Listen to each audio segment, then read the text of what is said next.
CFS में वो points देखेंगे जिसमें बच्चे अक्सर गलती करते ही करते हैं। आओ जरा ध्यान से देखना।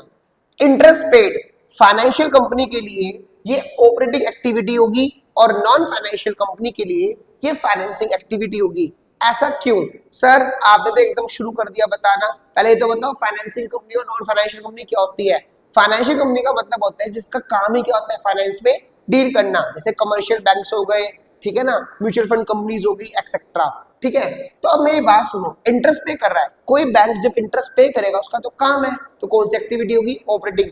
लेकिन नॉन फाइनेंशियल कंपनी मतलब कि मैन्युफैक्चरिंग कंपनी के लिए वो इंटरेस्ट कब पे करेगा? उसका वो काम तो है नहीं, जब वो लोन लेगा। और लोन लेना क्या होता है? किसी भी बिजनेस के लिए, किसी भी नॉन फाइनेंशियल बिजनेस के लिए लोन लेना क्या होगा? Financing activity. इसीलिए उस पर जब वो इंटरेस्ट पे करेगा तो वो भी क्या होगी? Financing activity. इंटरेस्ट रिसीव्ड, भाई बैंकों को तो काम है ना, इंटरेस्ट को रिसीव करना। जैसे इंटरेस्ट पे करना काम, ऐसे रिसीव करना भी उनका काम है, ठीक है ना। उनकी मेन रेवेन्यू जनरेटिंग एक्टिविटी है, इसलिए वो कौन सी एक्टिविटी होगी उनके लिए? ऑपरेटिंग। लेकिन नॉन फाइनेंशियल कंपनी के लिए वो क्या होगा? देखो इंटरेस्ट कब रिसीव होगा? जब वो कहीं क्या करेंगे?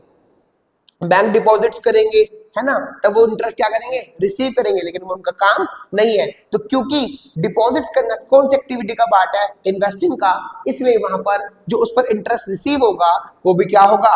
Investing activity. डिविडेंड रिसीव्ड, भाई शेयर्स पर हमने डिविडेंड रिसीव करा, हमारा तो काम है, तो कौन सी एक्टिविटी जाएगी? ऑपरेटिंग।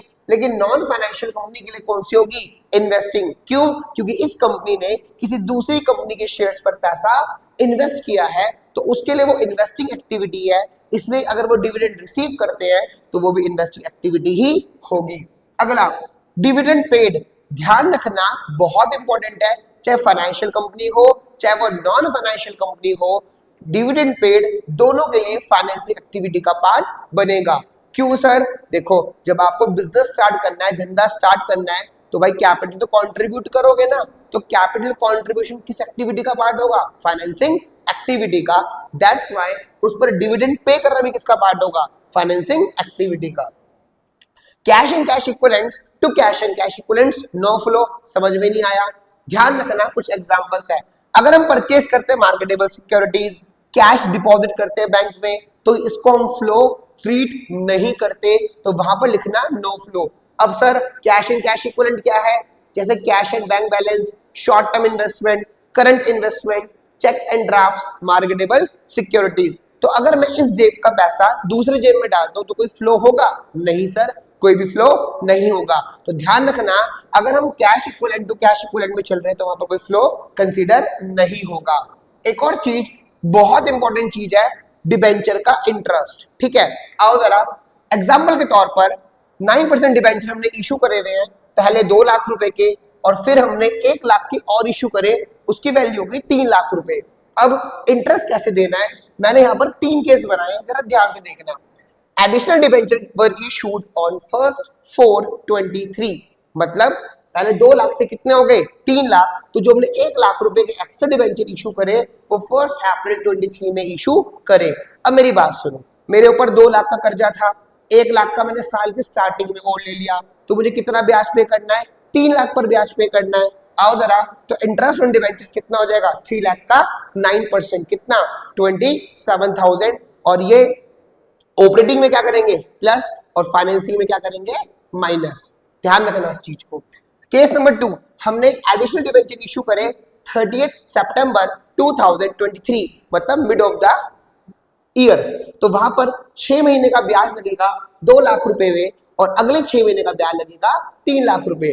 क्यों सर? भाई एक बात सिंपल सुनो, पहले मेरा कर्जा कितना था? 2 लाख रुपए, 6 महीने बाद मैंने कितने का और ले लिया? 1 लाख रुपए। तो 6 महीने तक तो मैं 2 लाख पे तो ब्याज दूंगा, और अगले 6 महीने में कितने ब्याज दूंगा? 3 लाख पे। तो ध्यान रखना, यहाँ पर हो जाएगा 2 लाख का 9% 6/12, प्लस अब कितना और हो गया? 1 लाख और, तो टोटल कितना हो गया? 3 लाख। तो 3 लाख का 9% और 6/12, 6/12, तो ये आ जाएगा 22,500, दैट इज 22,500।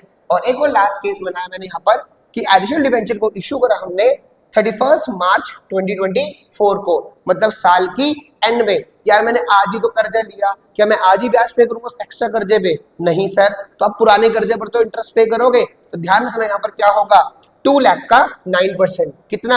18,000। अगर हमें कोई इंफॉर्मेशन ना दी होती तो हम कितने पे लगाते? 2 लाख पे। कितना परसेंट? वही अपना 9%, कितना? 18,000। आई होप ये वीडियो तुम्हारे लिए बहुत इंपॉर्टेंट और इंफॉर्मेटिव होगी, तो इसको अच्छे से समझना और लाइक करें और शेयर करें।